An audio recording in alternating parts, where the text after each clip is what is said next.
وہ ایک بچہ آیا نا اپنی ماں کے لیے لباس لینے کے لیے، اور پہلے وہ گیا اپنے چچا کے پاس.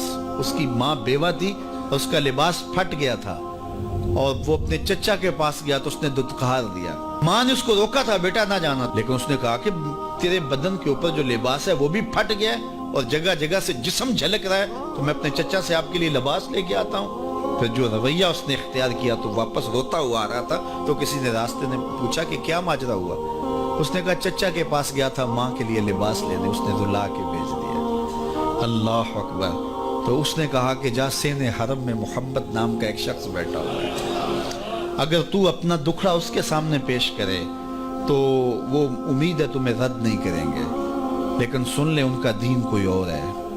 اللہ اکبر. اپنے ماں کے پاس آیا تو ماں کو کہا کہ چچا نے رلا کے بھیج دیا، لیکن آپ کی حالت مجھ سے دیکھی نہیں جا رہی. بچہ ابھی شعور کی منزلوں میں قدم رکھ رہا تھا، پہلے بہت چھوٹا تھا، اب اس کے اندر ایک جذبات تھے بچے کے اندر. تو ماں نے کہا کہ بیٹا نہیں، ان کے پاس نہیں جانا، سنا ہے کہ جو ان سے ملے دین دھرم چھین لیتے ہیں اس کا. اللہ اکبر.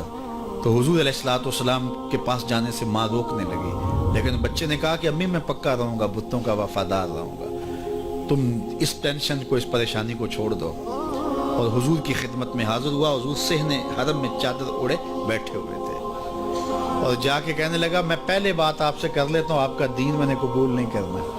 حضور مسکرا کے بولے بیٹا بتاؤ کس لیے آئے ہو؟ کہا میری ماں بے لباس ہے، میں آپ سے لباس لینے آیا ہوں. حضور نے چادر رحمت اتار کے اس کے کندھوں پہ ڈالی. اللہ اکبر. وہ واپس آ گیا اور ماں پر حضور کی چادر اڑائی. اللہ اکبر. اور ماں نے کہا کہ بیٹے اس نے اپنا دین تو نہیں تجھے دیا؟ کہا نہ، میں نے پہلے کہہ دیا تھا تیرے دین نہیں مانوں گا. ماں کہنے لگی پتر اس کا دین ماننا چاہیے، یہ جس نے رحمت کی چادر ہمارے سر پہ تار دی. اللہ اکبر. تیری تک کے ادامہ میں مرید ہو گئے. اس بوڑھی عورت کا قصہ بھی آپ نہیں بھول سکتے، جو گھر کا سامان باندھ کے اپنے دروازے پہ بیٹھی ہوئی تھی، اور اس نے سنا تھا مکے میں ایک جادوگر آیا ہے جسے ملتا ہے اس کا دین چھین لیتا ہے. کہیں ایسا نہ ہو کہ کہیں اس سے ملاقات ہو جائے اور وہ دین ہی میرا چھین لے، مجھے شہر چھوڑ دینا چاہیے. گھر کے تھڑے کے اوپر سامان باندھ کے بیٹھی ہے. حضور بھی گزرے، اس نے دیکھا تو کہا بھتیجے یہ سامان میرے سر پہ رکھ دے.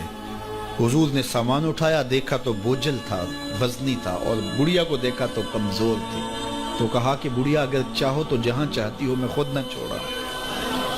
اس نے کہا اس سے بڑی مہربانی کیا ہوگی. حضور نے سامان اٹھایا ہوا ہے اور بڑھیا سے باتیں بھی کرتے جا رہے ہیں. تو بڑھیا کو کہا کیوں جا رہی ہے؟ اس نے کہا کہ سنا ہے یہاں ایک جادوگر ہے جو لوگوں کا دھرم لوٹ لیتا ہے، لوگوں کا دین لوٹ لیتا ہے. میں نے ساری زندگی بتوں سے وفا کی، میرے آبا و اجداد نے بتوں سے وفا کی ہے، میں چاہتی ہوں دین اجداد ہاتھ سے چھوٹ نہ جائے، آخر اس شہر میں رہتی ہوں کہیں مل نہ جائے. خیر حضور نے کچھ نہیں کہا، اس کا سامان نہیں پھینک دیا کہ ٹھیک ہے تم پھر جاؤ. سامان اس کا اٹھایا اور جہاں تک اس نے جانا تھا سامان پہنچایا. سامان سپرد کر کے واپس پلٹنے لگے. تو اس نے کہا بچے اپنا نام تو بتا دے، لوگ کہیں گے کہ مکہ چھوڑ آئی ہو تو بتاؤں گی ایک جادوگر کے دکھ سے چھوڑ آئی ہوں. تو وہ کتنا برا بھلا کہیں گے شہر مکہ کو کہ جس مکہ سے لوگ نقل مکانی کرنے پہ مجبور ہو گئے. تو میں انہیں یہ بھی بتاؤں گی کہ جس مکے میں جادوگر رہتا ہے اتنا اچھا نوجوان بھی رہتا ہے، تو تیرا نام لیا کروں گی، تیرے قصیدے پڑھا کروں گی. تو حضور علیہ السلام مسکرا پڑے. کہا بڑھیا جس جادوگر سے بھاگ کے آئی ہے وہ تیرے سامنے کھڑا ہے.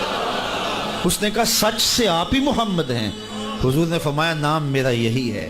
تو اس نے کہا پھر آپ کا جادو میرے پہ چل گیا ہے.